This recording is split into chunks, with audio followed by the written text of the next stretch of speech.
செவ்வாய் தோஷத்தினால் திருமணம் தடையாக இருப்பதற்கு எளிய பரிகாரம் எப்படி என்று பார்ப்போம். வாங்க வீடியோக்குள்ள போலாம். இப்போ செவ்வாய் தோஷம் ஒருத்தருடைய ஜாதகத்துல லக்னத்திற்கு 8ஆம் இடத்துல செவ்வாய் தோஷம் இருந்தால் அது செவ்வாய் தோஷம். அது எப்படிங்கிறத பார்ப்போம், பிரிச்சு பார்ப்போம். ஒரு ஜாதகத்துல ஒரு கடக லக்னம், சும்மா ஒரு உதாரணத்துக்காக நீங்க வச்சுக்கங்க. கடக லக்னம், அந்த லக்னத்திற்கு 8ஆம் பார்வை எங்க விழுகும்? லக்னத்துக்கு 8ஆம் இடம் செவ்வாய் கும்பத்துல போய் இருக்கு. இப்ப 8ஆம் இடத்துல ஒருத்தருக்கு செவ்வாய் தோஷம் இருந்தா 8ஆம் இடம் என்பது மாங்கல்ய தோஷம். 8ல செவ்வாய் இருக்கிறது, 8ல பாவ கிரகங்கள் இருக்கிறது. அது 8ஆம் இடம் வந்து மாங்கல்யமா இருக்கிறதுனால அந்த இடத்துல பாவ கிரகம் இருப்பதனால அது மாங்கல்ய தோஷமா செவ்வாய் தோஷம் மாறுது. அப்போ ஒரு ஜாதகத்துல 8ஆம் இடத்துல செவ்வாய் தோஷம் இருப்பவர்களுக்கு திருமணம் அதிகமான தடைகள் இருக்கிறது. இது எதனால நல்லா பாருங்க. இந்த இடத்துல ஒரு திருமணம் என்பது கல்யாணம் ஒன்று நடந்தா அது குடும்பமா மாறிக்குது. அப்ப குடும்பம் அப்படிங்கிற ஒரு விஷயம், குடும்பஸ்தானம் வந்து 2ஆம் இடம். இந்த கும்பராசியிலிருந்து செவ்வாய்க்கு வந்து 7ஆம் பார்வை உண்டு. அப்ப கும்பத்துல இருந்து நேரா என்னன்னீங்கன்னா கடக லக்னத்துக்கு சிம்மத்தை வந்து குரு பார்ப்பார், அதாவது செவ்வாய் வந்து பார்ப்பார். அங்கிருந்து பாருங்க, எண்ணி பாருங்க, செவ்வாய் வந்து கரெக்டா பார்ப்பார். அப்போ இந்த செவ்வாய் கும்பம் மீனம் மேசம் ரிஷபம் மிதுனம் கடக சிம்மம் 7 நேர் 7ஆம் பார்வை கரெக்டா பார்த்தீங்கன்னா அங்கு பார்ப்பார். இந்த பார்வையினால உங்களுடைய திருமண தடை அதிகமா இருக்குது. அப்ப இந்த திருமண தடையை உடைக்கணும், இவங்களுக்கு சீக்கிரமா திருமணம் நடக்கணும். இதற்கு என்ன ஒரு எளிய பரிகாரம் கேட்டீங்கன்னா, எந்த ஜாதகமா இருந்தாலும் சரி, யாருடைய ஜாதகமா இருந்தாலும் சரி, லக்னத்துக்கு 8ஆம் இடத்துல செவ்வாய் தோஷம் இருந்தால் அரச மரமும் வேப்ப மரமும் சேர்ந்தால் கல்யாணம் சீக்கிரமாக நடக்கும். அப்போ நீங்க அரச நாத்தும் வேம்பு நாத்தும் ரெண்டையும் கொண்டுட்டு போய் வெள்ளிக்கிழமை அன்னைக்கு அதிகாலையில செவ்வாயுடைய ஓரை அல்லது சுக்கரனுடைய ஓரை, இந்த 2 ஓரையில அரசனும் வேம்பும் ரெண்டும் சேர்ந்து கொண்டு போய் ஒரே இடத்துல மண்ணை பறிச்சு தண்ணியை ஊத்தி நாத்தை நட்டு வச்சு அது மேல மஞ்சள் நீர் தொளிச்சு அதுக்கு ஒரு கற்பூரம் பொருத்தி வச்சு சாமி கும்பிட்டு அந்த நாத்தை சுத்தி 7 முறை நீங்க சுத்தி வந்து அதை தொட்டு வணங்கிட்டு வந்துட்டீங்கன்னா அன்னையோட உங்களுக்கு 8ஆம் இடத்துல இருக்கக்கூடிய செவ்வாய் தோஷம் அன்றோடு நிவர்த்தி ஆயிரும்.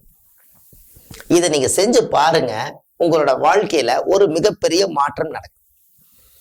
அந்த காலத்திலேயே மேவி 7-8 விழுங்கிய 12 தாவிய உதய 4 சனி குஷன் இவர்கள் இருந்தால் அவளாய் முடியும் தாரம் அவனசையில் பொசிப்பமாண்டு பாவை போல் அலைபார்பாரை பகர்ந்தது சில நூலின்கிறான்.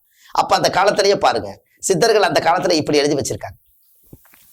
அப்ப மேவி 7-8 அந்த காலத்துல கவியா சொல்லி வச்சிருக்காங்க. நீங்க பொருளா எடுத்து பிரிச்சுக்கங்கன்னு கவியா சொல்லி வச்சிருக்காங்க. மேவிய 7-8 அப்ப லக்கணத்துக்கு 7ஆம் இடத்துல 8ஆம் இடத்துலயோ செவ்வாய் இருந்தால் மேவி 7-8 விழுங்கிய 12ஆம் இடத்தில் தாவிய உதயன் 4ஆம் இடத்தில் சனி குசன் அப்படின்னா குசன செவ்வாய், சனின சனி பகவான், இவங்க 2 பேரும் சேர்ந்திருந்தாலோ இல்ல தனித்திருந்தாலோ அது செவ்வாய் தோஷம் என்று பொருள்.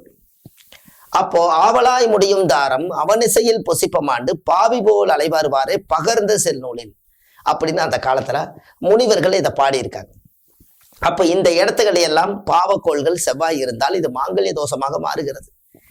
இந்த தோஷத்தை சரிப்படுத்துறதுக்காக இந்த முன்னோர்கள் அந்த காலத்துல நீங்க பார்த்திருக்கீங்களா? ஏதாவது ஒரு கோயில்ல போய் பாருங்க, அரச மரம் இருக்கிற இடத்துல வேப்ப மரம் இருக்கும். ஒரு காலத்துல அரசனுக்கு வேம்புக்கு திருமணம் செஞ்சு வச்சு 2 ஒரு முடிச்சு போட்டு மஞ்சள் தொளிச்சு அந்த மரத்தை சுத்தி வருவாங்க, குழந்தை கிடைக்கும்னு சொல்லி. அதுல இருக்கக்கூடிய அது கார்பன் டை ஆக்சைடு அதனுடைய வைப்ரேஷன் வந்து தன்னுடைய வயிற்றுல கர்ப்பமாகி குழந்தை கிடைக்கிறக்கும் திருமணம் நடக்கிறக்கும் இந்த கதிர்வீச்சுக்கள் வேணுங்கிறக்காக அந்த காலத்துல முன்னோர்கள் இந்த அரசனையும் வேம்பையும் ஒன்னா சேர்த்து வச்சு திருமணம் பண்ணி வச்சு அதுக்கு ஒரு தெய்வத்தை வைக்கணுமேங்கிறக்காக அது என்ன தெய்வத்தை வச்சா சரியாகுன்னு சொல்லி சும்மா சுத்துனா ஏதாவது ஒரு தப்பா எடுத்துக்குவாங்க இந்த ஊருக்குள்ளேன்னு சொல்லி அங்க ஒரு பிள்ளையார பிடிச்சி விநாயகரை வச்சு விநாயகருக்கு தண்ணி ஊத்திட்டு 7 முறை சுத்திவாங்கன்னு சொன்னாங்க. இது அன்னைக்கு விஞ்ஞானமா அதை வச்சது. ஆனால் அந்த அரச மரத்துல வேப்ப மரத்துல இருக்கக்கூடிய சக்தியாகப்பட்டது இவங்க மேல படும் பொழுது அந்த செவ்வாய் தோஷம் விலகி அவங்களுக்கு மாங்கல்யம் கூடுகிறது. இது அந்த காலத்துல இருந்தே இந்த காலம் வரைக்கும் இந்த பரிகாரம் உண்டு. அதனால எல்லா மக்களுமே இத ஒரு முறை வாழ்க்கையில 8ஆம் இடம், லக்னத்துக்கு 8ஆம் இடத்துல செவ்வாதோஷம் இருக்கக்கூடியவர்கள் அரசனும் வேம்பு நாத்து நட்ட வச்சு நீங்க வாழ்க்கையில ஒரு வளம் பெறுங்க. அதுக்கப்புறம் உங்களுடைய வாழ்வாதாரம் மிகப்பெரிய லெவல்ல வரும். நல்ல வாழ்க்கை அமைஞ்சு அடுத்த சந்ததிகளுக்கு இந்த செவ்வாய் 8ஆம் இடத்துல வரக்கூடிய தோஷம் அன்றோடு அறுந்து போயிடும். நீங்க வச்ச மரம் ஆயிரக்கணக்கான மக்களுக்கு நிழல் கொடுக்கும். அது ஒரு புண்ணியம். எத்தனையோ வேறு மனசுல இருக்கிற பாரத்தெல்லாம் இறக்கி வச்சுட்டு அந்த மரத்தடியில படுத்து தூங்குவாங்க. அந்த நிம்மதி தானா கிடைக்கும். ஒரு ஆலயத்துல செஞ்சு வைக்கும் போது அதுல மேல மணி கட்டி விடுவாங்க, அதுல குழந்தை பாக்கியத்துக்கு தொட்டல் கட்டி விடுவாங்க, அது மேல ஒரு ஊஞ்சல் கட்டி விடுவாங்க. இத்தனைக்கும் நீங்க வைக்கக்கூடிய நாத்து உலகத்துக்கே வெளிச்சம் கொடுக்கக்கூடிய அளவுக்கு ஒரு அருமையான ஒரு பரிகாரம். இதை நீங்க செஞ்சு கண்டிப்பா ஒரே ஒரு நாள் இதை செஞ்சுட்டு வாங்க. அன்னையிலிருந்து உங்களுடைய தோஷம் நீங்கி உங்க வாழ்க்கையில சீக்கிரமாக கல்யாணம் நடக்கும். இது நீங்க கண்டிப்பா செஞ்சு வாழ்க்கையில பலம் பெறுங்க. அடுத்த பதிவில் உங்களை சந்திக்கிறேன். சுப மாரிமுத்து, திருப்பூர்ல இருந்து. நன்றி, வணக்கம்.